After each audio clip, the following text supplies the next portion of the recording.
Hi friends, welcome to success tips. എല്ലാ അമ്മമാരുടെയും ഒരു പരാതിയാണ് കുട്ടികൾ ഉറങ്ങുന്നില്ല എന്നുള്ളത്. കുട്ടികൾ ജനിച്ചു വരുന്ന ആ സമയത്ത് കുറച്ചൊക്കെ ഉറങ്ങാനുള്ള ബുദ്ധിമുട്ടുകൾ ഉണ്ടാവാം. അത് വേറൊന്നുമല്ല, അത്രയും നാൾ ഒരു സേഫ് സോണിൽ കിടന്നിട്ട് പെട്ടെന്ന് ഒരു ലോകമായിട്ട് പരിചയപ്പെടാനുള്ള ആ ഒരു ബുദ്ധിമുട്ടാണ് കുട്ടികളിൽ ഉണ്ടാവുന്നത്. കുട്ടികൾ ഉറങ്ങാതിരുന്നാൽ തന്നെയും മാതാപിതാക്കളുടെ മനസ്സിൽ വളരെയധികം ബുദ്ധിമുട്ടുകൾ ഉണ്ടാവും. അതുപോലെ തന്നെ കുട്ടികൾ ഉറങ്ങാതിരിക്കുമ്പോഴത്തേക്കും അവരുടെ മെന്റൽ ഹെൽത്തിനും പല ബുദ്ധിമുട്ടുകളും ഉണ്ടാവാറുണ്ട്. അവരുടെ വളർച്ചയെയും അവർ കഴിക്കുന്ന ഫുഡിനെയും അതെല്ലാം ബാധിക്കാറുണ്ട് അല്ലേ. പലപ്പോഴും കുട്ടികൾ ഉറങ്ങാതിരിക്കുമ്പോഴത്തേക്കും നമുക്കൊരു ഇറിറ്റേഷൻ സംഭവിക്കാറുണ്ടല്ലേ. അവർ വന്ന് നമ്മൾ ചെയ്യുന്ന ജോലികൾക്കിടയിൽ ഓരോന്നിട്ട് വാരലും അതുപോലുള്ള ഓരോ കാര്യങ്ങളും എനിക്ക് സംഭവിക്കാറുണ്ട്. ജോലികളൊന്നും പെട്ടെന്ന് നടക്കാതിരിക്കുക, കുട്ടികളുടെ ഉറങ്ങാതിരിക്കുമ്പോഴത്തേക്കുള്ള വഴക്ക്, ബഹളം, ഇതൊക്കെ കാരണം നമുക്ക് പല ജോലികളും ചെയ്യരുത് എന്നുള്ള ചിന്തയിലേക്ക് വരാൻ പോകാറുണ്ട്. അപ്പോൾ ആദ്യം എനിക്കും വളരെയധികം ബുദ്ധിമുട്ടുകളായിരുന്നു. പിന്നീടാണ് ഇവരുടെ ഉറക്കത്തെ പറ്റിയുള്ള കുറച്ച് കാര്യങ്ങളൊക്കെ ആലോചിക്കാൻ തുടങ്ങിയത്. അതിന്റെ കുറച്ച് കാര്യങ്ങളൊക്കെ മനസ്സിലാക്കി എടുക്കാനും തുടങ്ങിയത്. അപ്പോൾ ഇതുപോലെ അനുഭവിക്കുന്ന അമ്മമാർക്ക് വേണ്ടിയുള്ള കുറച്ച് സൊല്യൂഷൻസ് ആണ് നമ്മുടെ ഇന്നത്തെ ഈ വീഡിയോയിൽ പറയാൻ പോകുന്നത്. ആദ്യം തന്നെ കുട്ടികളുടെ ഉറക്കം ഏത് ടൈമിലാണ് നടക്കുന്നത് നമ്മളൊന്ന് മനസ്സിലാക്കി എടുക്കുക. പകലാണോ രാത്രിയാണോ, അല്ലെങ്കിൽ പകൽ എത്ര നേരം, രാത്രി എത്ര നേരം കിടന്നുറങ്ങും, ആ ഒരു സമയം നമ്മളൊന്ന് മനസ്സിലാക്കി എടുത്തിട്ടുണ്ടെങ്കിൽ ആദ്യം തന്നെ അതിനൊരു സൊല്യൂഷൻ നമുക്ക് ഉണ്ടാക്കിയെടുക്കാൻ സാധിക്കുന്നതാണ്. മൂത്ത കുട്ടി ചെറുതായിരുന്ന സമയത്ത് ആദ്യമൊക്കെ ഉറങ്ങാനായിട്ട് അല്പം പാടൊക്കെയായിരുന്നു. അതിനുശേഷം രാവിലെയൊക്കെ കുറച്ചൊരു 5 മിനിറ്റ് 10 മിനിറ്റ് അല്ലെങ്കിൽ കൂടി വന്ന ഒരു അരമണിക്കൂറൊക്കെ കിടന്നുറങ്ങുമായിരുന്നു. എന്നാലും രാത്രി ആകുമ്പോഴത്തേക്കും അവൻ്റെ ഫുഡെല്ലാം കൊടുത്ത് നേരെ എല്ലാം കിടത്തി കഴിയുമ്പോൾ ഒരു 7 മണിയൊക്കെ ആകുമ്പോൾ കിടന്നിട്ടുണ്ടെങ്കിൽ പിറ്റേ ദിവസം രാവിലെയായിരുന്നു എഴുന്നേറ്റുകൊണ്ടിരുന്നത് വെച്ചത്. അതുകൊണ്ട് തന്നെ അവൻ്റെ കാര്യത്തിൽ എനിക്ക് വലിയ കുഴപ്പമൊന്നും ഉണ്ടായിരുന്നില്ലായിരുന്നു. പക്ഷേ ഇളയ ആളായിക്കഴിഞ്ഞപ്പോഴത്തേക്കും അവൾക്ക് അങ്ങനെ ഉറക്കവും ഇതൊന്നും ഇല്ലായിരുന്നു. ഒന്നാമത് മൂത്ത ആളുടെ ബഹളവും അങ്ങനെയുള്ള കാര്യങ്ങളൊക്കെ കേട്ടിട്ട്, പിന്നെ ഒന്നാമത്തത് പിന്നെ ഇവൾക്ക് ഉറങ്ങാനായിട്ട് കഴിയില്ലാത്തതിൻ്റെ ഒരു കാരണം അവിടെ ഉണ്ടായിരുന്നു. അങ്ങനെ അവളുടെ ഉറക്കത്തിൻ്റെ സമയം ഞാൻ ഏകദേശം പഠിച്ചെടുത്തു. എന്തൊക്കെ കാര്യങ്ങൾ കഴിയുമ്പോഴാണ് അവളൊന്ന് കിടന്നുറങ്ങുന്നത്, അല്ലെങ്കിൽ ഏത് സമയത്താണ് കിടന്നുറങ്ങുന്നത്, എത്ര നേരം കിടന്നുറങ്ങും, ഇതൊക്കെ ഏകദേശം എനിക്ക് മനസ്സിലാവാൻ തുടങ്ങി. അങ്ങനെ ആ കാര്യങ്ങളെല്ലാം പഠിച്ച ശേഷം ഞാൻ പിന്നീട് ഒരു പ്ലാൻ ഉണ്ടാക്കാൻ തുടങ്ങി. ഇന്ന സമയത്തിനുള്ളിൽ ഇന്നത് തീരണം, അല്ലെങ്കിൽ ഇന്ന സമയമാകുമ്പോൾ കുട്ടിയെ ഉറക്കണം, അങ്ങനെയുള്ള ഓരോ പ്ലാനും ഞാൻ ഉണ്ടാക്കാൻ തുടങ്ങി. അങ്ങനെ ആയപ്പോഴത്തേക്കും എൻ്റെ കാര്യങ്ങളെല്ലാം ഈസി ആവാനും തുടങ്ങി. അപ്പോൾ ഉറങ്ങുന്നതിന് മുമ്പ് കുറച്ച് കാര്യങ്ങൾ ഞാൻ ശ്രദ്ധിച്ചിട്ടുണ്ടായിരുന്നു. ഉറങ്ങുന്നതിന് മുമ്പ് കുട്ടിയെ കുളിപ്പിക്കുന്ന, രാവിലത്തെ സമയമാണെങ്കിൽ കുട്ടിയെ കുളിപ്പിക്കുന്ന കാര്യം, അതുപോലെ തന്നെ കുളിപ്പിക്കുന്നതിനേക്കാളും കുറേ അധികം നേരം മുമ്പ് അതിനെ ഫുഡൊക്കെ കൊടുക്കുന്ന കാര്യം എല്ലാം ഞാൻ ശ്രദ്ധിക്കാൻ തുടങ്ങി. അങ്ങനെ രാവിലത്തെ ഫുഡെല്ലാം കൊടുത്ത് ഒരു 10-11 മണിയാകുമ്പോൾ കുളിയൊക്കെ കഴിഞ്ഞ് കഴിയുമ്പോഴത്തേക്കും ആശാത്തിക്കൊന്ന് ഉറക്കം വരും. അങ്ങനെ പിന്നെ അവളെ കൊണ്ടുപോയി ഉറക്കുമ്പോഴത്തേക്കും വേഗം ഉറങ്ങിയും കിട്ടും. പിന്നെ ഉറങ്ങാൻ കിടക്കുമ്പോഴത്തേക്കും ചിലപ്പോൾ കുറച്ച് അസ്വസ്ഥതയൊക്കെ കാണിക്കാറുണ്ട്. അപ്പം മനസ്സിലാക്കാം കിടന്നുറങ്ങുന്ന സ്ഥലത്തിന് അത്രയും കംഫർട്ട് ഇല്ലാന്ന്. ആദ്യം ഞാൻ കയ്യിലാട്ടിയായിരുന്നു ഉറക്കിക്കൊണ്ടിരുന്ന വെച്ചത്. അത് കഴിഞ്ഞ് പിന്നെ നേരെ തൊട്ടിയിലേക്ക് മാറി. കയ്യിലാട്ടുന്നതിനേക്കാളും കുറച്ചുകൂടി ഈസി ആയിട്ട് എനിക്കും തോന്നി, അവൾക്കും കുറച്ചുകൂടി കംഫർട്ടായി തോന്നിയത് തൊട്ടിയായിരുന്നു. അങ്ങനെ പിന്നെ ഫുൾ തൊട്ടിയിലായിരുന്നു. അപ്പോൾ രണ്ടാമതായിട്ട് നമ്മൾ ശ്രദ്ധിക്കേണ്ട കാര്യം, കുട്ടിയെ കിടത്തി ഉറക്കുന്ന സ്ഥലം അവർക്ക് കംഫർട്ടായിട്ട് കിടക്കാൻ പറ്റുന്ന ഒരു സ്ഥലമായിരിക്കണം. അതുപോലെ തന്നെ എന്തെങ്കിലും ദിക്റുകളൊക്കെ വെച്ച് കൊടുക്കുകയോ അല്ലെങ്കിൽ എന്തെങ്കിലും പാട്ടുകളൊക്കെ വെച്ച് കൊടുക്കുമ്പോഴത്തേക്കും അവൾ കൂടുതലായിട്ടും പെട്ടെന്ന് ഉറങ്ങാനായിട്ടും ചാൻസ് ഉണ്ട്. പാട്ടുകൾ വെച്ച് കൊടുക്കണമെന്നില്ല, ചിലപ്പോൾ ഞാൻ പാടിക്കൊടുക്കും. അങ്ങനെയൊക്കെ ചെയ്യുമ്പോഴും പെട്ടെന്ന് ഉറങ്ങും. അതുപോലെ തന്നെ ലൈറ്റൊക്കെ കാണുന്ന സമയത്ത് ആൾക്ക് ഉറങ്ങാനായിട്ട് ഇത്തിരി പാടാണ്. ചിലപ്പോൾ ഫുൾ ലൈറ്റൊക്കെ ഓഫാക്കി എല്ലാ കർട്ടനെല്ലാം അടച്ച് അങ്ങനെയായിരിക്കും ചിലപ്പോൾ ഉറക്കുന്നത്. ലൈറ്റ് വേണമെന്ന് തോന്നിയിട്ടുണ്ടെങ്കിൽ ഹോളിൽ വല്ലതും ലൈറ്റ് ഇട്ടിട്ട് കുറച്ച് അകത്തേക്ക് വരുന്ന രീതിയിൽ മാത്രമായിട്ടാണ് ലൈറ്റ് ഇടുന്നത്. ഇപ്പോൾ നിങ്ങളുടെ വീട്ടിലെ ഡിം ലൈറ്റ് ഒക്കെ ഇടാനായിട്ടുള്ള സൗകര്യം ഉണ്ടെങ്കിൽ ആ ഒരു രീതിയിൽ ഇട്ടാലും കുട്ടികൾക്ക് വേഗം ഉറങ്ങാനായിട്ടും സാധിക്കും. ചില കുട്ടികൾക്കൊക്കെ മറ്റുള്ളവരുടെ സൗണ്ട് കേൾക്കുക, അല്ലെങ്കിൽ എന്തെങ്കിലും TV വെച്ചിരിക്കുന്ന സൗണ്ട്, അങ്ങനെയുള്ള സൗണ്ടുകളൊക്കെ കേൾക്കുമ്പോൾ ഉറങ്ങാൻ കിടക്കുന്ന കുട്ടികളാണെങ്കിൽ പോലും എഴുന്നേറ്റ് പോരാറുണ്ട്. എൻ്റെ മൂത്ത കുട്ടിയുടെ കാര്യത്തിൽ അങ്ങനെയായിരുന്നു. എന്തെങ്കിലും സൗണ്ട് കേട്ടിട്ടുണ്ടെങ്കിൽ അപ്പം തന്നെ ചാടി എഴുന്നേറ്റ് പോരില്ല.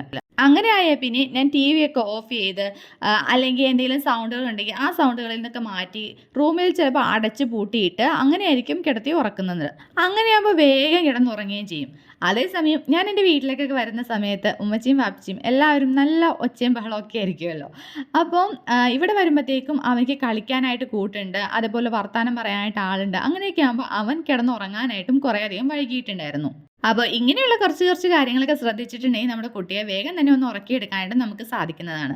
ഇനി അടുത്തൊരു പോയിന്റ് എന്ന് പറയുന്നത്, നമ്മുടെ കുട്ടിക്ക് ഒരു റുട്ടീൻ ഉണ്ടാക്കിയെടുക്കുക. അതായത് നമ്മൾ ഇന്ന സമയത്ത് നമ്മൾ ഫുഡ് കൊടുക്കുക, ഇന്ന സമയത്ത് നമ്മളൊന്ന് കിടന്നുറങ്ങാനായിട്ട് കുട്ടിയെ എപ്പോഴും നമ്മൾ പരിശീലിപ്പിച്ചുകൊണ്ടിരുന്നിട്ടുണ്ടെങ്കിൽ ആ കുട്ടി ഉറപ്പായിട്ടും ആ ഒരു സമയമാകുമ്പോഴത്തേക്കും വേഗം ബെഡിൽ പോയി കിടക്കാനുള്ള ആ ഒരു ആക്ടിവിറ്റിയിലേക്ക് മാറുന്നതാണ്.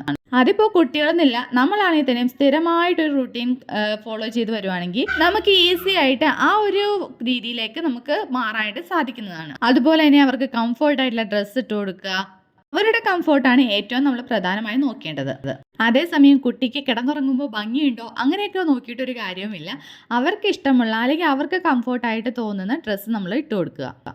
പിന്നെ ഒരു കാര്യം, നമ്മൾ കുട്ടികളെ ഉറക്കുന്നതിനേക്കാൾ കുറച്ചൊക്കെ മുമ്പ് നമ്മൾ കുട്ടികളായിട്ട് കുറച്ച് നേരം കളിയോ അല്ലെങ്കിൽ വർത്തമാനം പറയുകയോ അങ്ങനെയൊക്കെ ചെയ്തിട്ട് വേണം കുട്ടികളെ കിടത്തി ഉറക്കാൻ വേണ്ടി. ഒന്ന് ചിലപ്പോൾ പുന്നാരിക്കുക, ഒന്ന് കിസ് ചെയ്യുക, ഒന്ന് ഹഗ് ചെയ്യുക, അങ്ങനെയൊക്കെ ചെയ്തിട്ട് ചേർത്ത് പിടിച്ചിട്ട് ഉമ്മയുടെ പൊന്നി കിടന്ന് ഉറങ്ങിക്കോ, ഇനി നമുക്ക് കിടന്ന് ഉറങ്ങാനുള്ള സമയമാണ്, അങ്ങനെയൊക്കെ പറയുമ്പോഴത്തേക്കും നമ്മുടെ കുട്ടികൾ വേഗം നമ്മളുമായിട്ട് ഒന്ന് ഉറങ്ങാനായിട്ട് നോക്കുകയേ ചെയ്യുള്ളൂ. അധികം വാശി പിടിക്കാനൊന്നും ആ സമയത്ത് അതിന് നിൽക്കാറുണ്ടാവില്ല. അങ്ങനെ അവരെ സന്തോഷത്തോടുകൂടി കൂളായിട്ട് കിടത്തി ഉറക്കാൻ നമുക്ക് സാധിക്കണം. നമ്മൾ രാത്രി എന്തൊക്കെ കഥകൾ പറഞ്ഞാണോ നമ്മൾ കുട്ടികളെ ഉറക്കുന്നത്, ചിലപ്പോൾ ആ ഒരു കാര്യം ഓർത്തിട്ടായിരിക്കും കുട്ടികൾ എഴുന്നേക്കുന്നത്.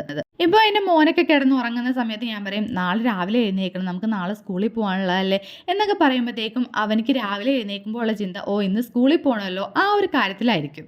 അതുപോലെ തന്നെ നല്ല നല്ല കഥകൾ പറഞ്ഞു കൊടുക്കുക. ചിലപ്പോൾ ഈ കഥകളായിരിക്കും കുട്ടികൾ സ്വപ്നത്തിലും കാണാറുണ്ടാവുന്നത്. അങ്ങനെ നല്ല നല്ല കാര്യങ്ങൾ പറഞ്ഞ് കുട്ടികളെ ബെഡിലേക്ക് കിടത്താൻ നോക്കുക. അതുപോലെ തന്നെ കിടന്നുറങ്ങുന്നതിന് മുമ്പായിട്ട് നമുക്ക് അവരെ കൊണ്ട് പ്രേ ചെയ്യിപ്പിക്കാം, നമുക്ക് വേണ്ടിയും അതുപോലെ തന്നെ അവരുടെ കാര്യങ്ങൾക്ക് വേണ്ടിയും എല്ലാം ദൈവത്തിനോട് പ്രാർത്ഥിപ്പിക്കാം. അങ്ങനെ ഒരു ശീലം തുടങ്ങുന്നത് തന്നെ വളരെയധികം നല്ലതാണ് കേട്ടോ. അത് അവരുടെ ജീവിതത്തിൽ മുഴുവൻ അത് ഫോളോ ചെയ്യാനും ഒരു കാരണമാവും. ഇനി ഞാൻ അടുത്ത പോയിന്റ് എന്ന് പറയുന്നത്, നമ്മൾ കുട്ടികളെ ഉറങ്ങാൻ വേണ്ടി കിടത്തുന്ന സമയത്ത് ചില കുട്ടികളൊക്കെ ഉറങ്ങാതിരിക്കാൻ വേണ്ടി എഴുന്നേറ്റിരിക്കുക, ചിലപ്പോൾ നമ്മുടെ ശ്രദ്ധ പിടിച്ചു പറ്റാൻ വേണ്ടി ഓരോ കാര്യങ്ങൾ പറയുക, അല്ലെങ്കിൽ നമ്മൾ തോണ്ടിക്കൊണ്ടിരിക്കുക, അങ്ങനെയൊക്കെ ചെയ്യാറുണ്ടല്ലോ. അങ്ങനെയൊക്കെ ചെയ്യുന്ന സമയത്ത് ഞാൻ കാണിക്കുന്ന ഒരു ചെറിയൊരു ടിപ്പുണ്ട്. ഞാൻ പറയും, എനിക്ക് ഉറക്കം വന്നിട്ട് പാടില്ല പൊന്നു, ഞാൻ കിടന്ന് ഉറങ്ങാൻ പോവാണ് എന്ന് പറഞ്ഞുകൊണ്ട് ഞാൻ കണ്ണടച്ച് കിടക്കും. അവരുടെ കാര്യത്തിൽ ഒരു ചെറിയൊരു ഊട്ടക്കണ്ടിട്ട് ഇടയ്ക്കിടയ്ക്ക് ഇതുപോലെ നോക്കാറുണ്ട്. എന്നാൽ ലൈറ്റൊക്കെ ഓഫ് ആക്കിയിരിക്കുന്ന ആ സമയമായതുകൊണ്ട് അധികം നമ്മളെ ഒന്നും കാണാൻ സാധിക്കില്ലല്ലോ. അങ്ങനെ ഞാൻ ഉറങ്ങി എന്നുള്ള രീതിയിൽ കുറേ നേരം തോണ്ടിയും വീഴ്ചും ഒക്കെ നോക്കാറുണ്ട്. പക്ഷേ അതിലൊന്നും മൈൻഡ് ചെയ്യാൻ വീണ്ടും വീണ്ടും ഉമ്മി ഉമ്മി എന്നൊക്കെ പറഞ്ഞ് കുറേ നേരം ഒന്ന് വിളിച്ചു നോക്കും. പക്ഷെ നമ്മളൊക്കെ ഒന്ന് ഉറങ്ങി എന്നുള്ള ആ ഒരു ചിന്തയിലൊക്കെ അവരെത്തുമ്പോഴത്തേക്കും അവരും പതിയെ ഉറങ്ങാൻ വേണ്ടി തുടങ്ങും. ഇങ്ങനെ കൂടുതലായിട്ടും എനിക്ക് ചെയ്യാൻ വരുന്നത്, ഉച്ചക്ക് കൂടുതൽ നേരം കിടന്ന് ഉറങ്ങി വൈകുന്നേരമൊക്കെ ആയിട്ട് എഴുന്നേൽക്കുന്ന ദിവസങ്ങളിൽ പിന്നെ അവർക്ക് രാത്രിയാകുമ്പോൾ ഉറങ്ങാൻ വേണ്ടി ഇച്ചിരി പാടായിരിക്കും. അപ്പോൾ ഞാൻ ചെയ്യുന്ന ട്രിക്കാണ് ഈ ഒരു ട്രിക്ക് എന്ന് പറയുന്നത്. അത് എൻ്റെ മൂത്ത ആളുടെ കാര്യത്തിലും ഇളയ ആളുടെ കാര്യത്തിലും സക്സസ് ആയിട്ടുണ്ട്. കുട്ടികൾ കിടന്ന് ഉറങ്ങിയില്ലെന്നുണ്ടെങ്കിൽ ഏറ്റവും കൂടുതൽ ബുദ്ധിമുട്ട് ഉണ്ടാവുന്നത് അമ്മമാർക്കാണ്. എല്ലായിടത്തും അങ്ങനെ ആയിരിക്കണമെന്നില്ല, എന്നാലും ഭൂരിപക്ഷം സ്ഥലങ്ങളിലും അമ്മമാർക്ക് തന്നെയാണ് അതിൻ്റെ ഒരു ബുദ്ധിമുട്ടുണ്ടാവുന്നത്. അത് അമ്മമാരുടെ ഹെൽത്തിനെയും അഫക്റ്റ് ചെയ്യുന്നുണ്ട്. കുട്ടികൾ നന്നായിട്ട് കിടന്നുറങ്ങിയാലേ നമുക്കും ഒരു സന്തോഷമാവുകയുള്ളൂ. എന്നാൽ മാത്രമാണ് നമ്മുടെ ഹെൽത്തും നല്ല രീതിയിലാവുള്ളൂ. നമുക്ക് ഹെൽത്ത് ഉണ്ടെങ്കിലല്ലേ നമുക്ക് നമ്മുടെ മക്കളുടെ കാര്യമാണെങ്കിലും അല്ലെങ്കിൽ വീട്ടിലെ കാര്യമാണെങ്കിലും എന്ത് കാര്യമാണെങ്കിലും ചെയ്യാൻ സാധിക്കുള്ളൂ. അപ്പോൾ കുട്ടികളുടെ ഉറക്കം എന്ന് പറയുന്നത് നമ്മുടെ ഹെൽത്തുമായിട്ട് നന്നായിട്ട് ബന്ധപ്പെട്ട് കിടക്കുന്ന ഒരു കാര്യം കൂടിയാണ്. ഹാപ്പി മം ആണെങ്കിലേ ഹാപ്പി ഹോം ആവുകയുള്ളൂ. അപ്പോൾ ഇതിൽ പറഞ്ഞിരിക്കുന്ന ടിപ്സ് എല്ലാം നിങ്ങളൊന്ന് ഫോളോ ചെയ്ത് നോക്കുക. എല്ലാവരുടെ മക്കൾക്കും നല്ല രീതിയിൽ ഉറങ്ങാനായിട്ടും നല്ല മക്കളും ആവട്ടെ എന്ന് ഞാനൊന്ന് പ്രാർത്ഥിക്കുന്നു. കൂടാതെ നിങ്ങളുടെ പ്രാർത്ഥനയും എനിക്ക് വേണം. വീഡിയോ ഇഷ്ടമായാൽ നിങ്ങൾ എന്തായാലും ലൈക്ക് ചെയ്യാനായിട്ടും ചാനൽ സബ്സ്ക്രൈബ് ചെയ്യാനായിട്ടും മറന്നു പോരുതേ. കുട്ടികളുടെ ഉറക്കമില്ലായ്മ കൊണ്ട് ബുദ്ധിമുട്ടുന്ന അമ്മമാർക്കാർക്കെങ്കിലും നിങ്ങൾ ഈ വീഡിയോ ഒന്ന് ഷെയർ ചെയ്ത് കൊടുക്കുകയാണെങ്കിൽ അവർക്കും ഒരു ഉപകാരമായിരിക്കും. അപ്പോൾ അങ്ങനെയുള്ള അമ്മമാർക്ക് നിങ്ങൾ ഈ വീഡിയോ ഒന്ന് ഷെയറും കൂടി ചെയ്ത് കൊടുക്കുക. അപ്പോൾ എല്ലാവർക്കും നല്ലൊരു ജീവിതം ആശംസിക്കുന്നു. അപ്പോൾ ഇന്ന് നല്ലൊരു വീഡിയോ ആയിട്ട് കാണാം. Till then bye bye.